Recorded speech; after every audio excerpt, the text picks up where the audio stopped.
Star Wars, una que ha sido justamente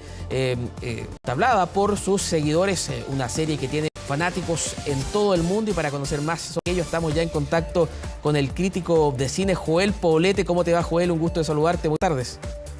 Hola, buenas tardes, Felipe. Igualmente, gracias. Joel, bueno, es una serie que acapara millones de fanáticos en todas partes del mundo. ¿Y qué tiene básicamente Star Wars que genera este fanatismo, que tenga tanto seguidores a nivel mundial? ¿Por qué crees tú que llegamos al punto de tener un día justamente para conmemorar Star Wars? Bueno, sin duda es una serie que ha logrado trascender generaciones. Son muy pocas las que han logrado esta franquicia, esta saga, ha conseguido, de los que somos un poco más antiguos, que somos de la generación que alcanzamos a conocer en los cines la trilogía original, con todos los subproductos que han ido apareciendo. Entonces, son muy pocos ejemplos en la historia del cine o del audiovisual en general, donde se consigue ese contacto intergeneracional, que los que éramos fans en un momento seguimos siéndolo en mayor o menor medida, los que tienen hijos, los que incluso tienen nietos lo han transmitido, pero lo bueno es que no se han quedado solamente en el pasado, como han seguido saliendo nuevas series, versiones animadas, nuevas spin-off, podríamos decir, surgidos de la trilogía original, los nuevos episodios han logrado capturando nuevas generaciones, nuevos fanáticos, fanáticas, y eso ayuda mucho, y eso sin duda, sumado a los símbolos que hay involucrados dentro de esta saga, la lucha entre el bien y el mal, la luz y la oscuridad, cosas emblemáticas todo relato fantástico que se precie de tal, tiene este tipo de arquetipos, pero la forma en que lo emplearon logró conectar muy bien en su con la generación original y con las que han venido después. Y eso explica que a pesar que mucha gente diga que de repente que es demasiado, ya se ha agotado, como que cada vez llega el nuevo 4 de mayo y queda demostrado por el fanatismo de la gente que sigue totalmente vigente. Joel, como podemos ver justamente en las imágenes, esta serie de la década de los 70, su primera película, digámoslo así. Sin embargo, vemos niños muy pequeños disfrazados de Star Wars, de los personajes, digo yo, de la serie, de las distintas sagas de Star Wars. Expliquemos un poquito también algo sobre, ¿no?, que pese a que nace en la década de los 70, sigue capturando incluso los más pequeños que son fanáticos hoy día de las distintas sagas.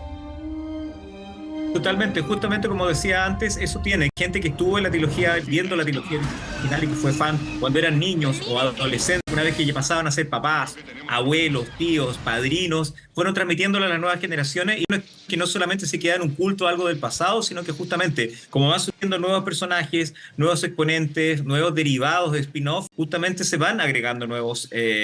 audiencias, y algunas también en los últimos años hemos visto algunas variantes para público más infantil. Por ejemplo, salió Mandalorian, la gente de las generaciones que estaban conectadas con la trilogía original conectaron mucho con este personaje, pero recordemos que estaba Grogu, que mucha gente lo conocía como Baby Yoda, que era un personaje muy entrañable, muy tierno, conectado de cierta manera con el personaje del Yoda de la trilogía original. Entonces eso llegó a nuevas audiencias, nuevos públicos que le encontraron muy tierno el personaje, conectando con los más pequeños y pequeñas de la casa. Entonces eso ayuda a que sean intergeneracional. En estos mismos días justamente se reestrenó en sala por los 5 años el episodio 1, La amenaza fantasma, que en su momento no fue bastante emocionante para varios de los que teníamos muchas expectativas con esa película, y sin embargo igual se ha convertido en película de culto. Yo tengo muchos amigos cinéfilos de generaciones más recientes que fueron las primeras películas de Star Wars que vieron antes de la trilogía original, por lo tanto le tienen un cariño especial que quizás los que conocimos la trilogía original sentimos lo mismo. Entonces es interesante cómo se van renovando ese fanatismo, llegando incluso hasta los más chicos y chicas de la casa.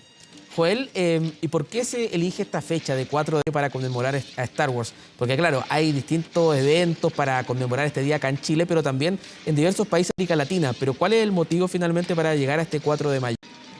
Es una razón bastante básica, pero simpática y entretenida. Las famosas frases, las frases emblemáticas de la saga, por supuesto, que es que la fuerza sea contigo. En inglés, May the Force be with you. Y eso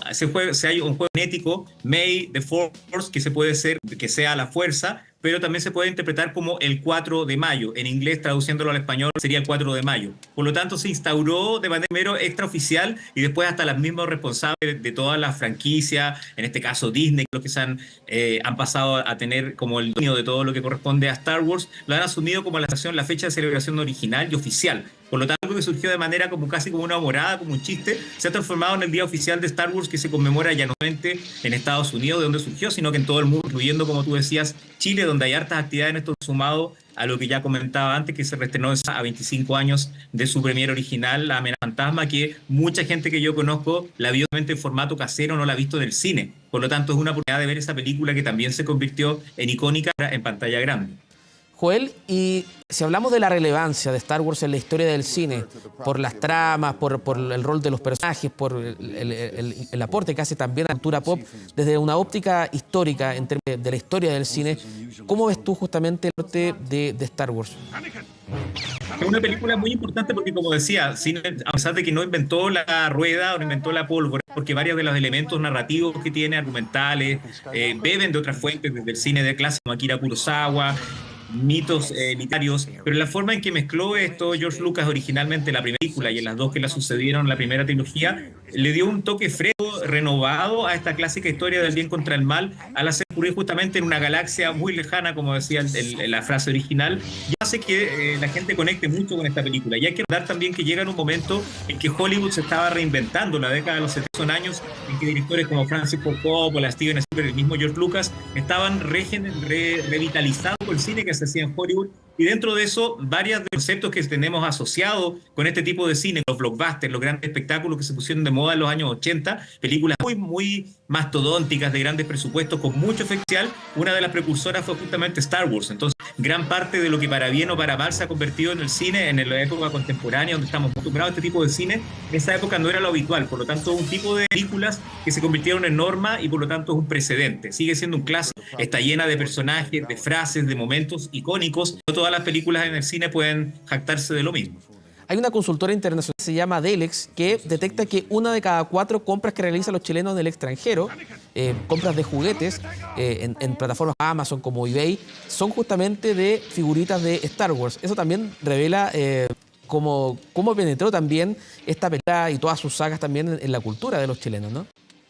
Totalmente, es muy bueno ese ejemplo que mencionas, porque uno de los elementos que ayudó a instaurar, no es la única película eso, pero sin duda fue clave, es el concepto que hoy día tenemos de merchandising. En los viejos tiempos las películas tenían su póster, su foto, existía eso, pero el hecho de que empiezan a surgir las figuritas, las naves, que todo el mundo la quería tener, no había tanto precedente en la historia del cine previamente con una película o una saga, por lo tanto se convirtió en un hito, y hoy en día estamos acostumbrados que casi todas las películas dirigidas a público infantil o juvenil tengan álbum con láminas o tengan figuritas, estos personajes y distintas formas de videojuegos, todo lo que ha surgido. En esa época no existía el concepto, por lo tanto lo que es el merchandising contemporáneo, en medida Star Wars ayudó a fundarlo. Y hay que recordar en relación a nuestro país, como tú mencionabas, en la época en que llega Star Wars, la primera trilogía, la original, estábamos todavía en dictadura, los recursos económicos eran otras las circunstancias, por lo tanto mucha gente no tenía a veces la capacidad monetaria, las familias promedio en Chile, a mí me pasó muchos de mis amigos, muy conocidos, mi propia familia, no teníamos a veces los recursos para tener esas naves o esos personajes. En cambio ahora muchas de estas personas que son de esa nación tienen poder adquisitivo, tienen su propio trabajo y se compran ahora grandes, 40 hasta 50 años, se compran esto o se los compran para regalárselo a sus hijos, por lo tanto están de cierta manera cumpliendo con algo que no pudieron tener en su momento. Se da un fenómeno bien especial con ese merchandising. Y la relación con Chile también, a propósito del rol de Pascal, algo más reciente quizás, pero también se da esa cercanía con nuestro país de alguna manera de Star Wars, ¿no?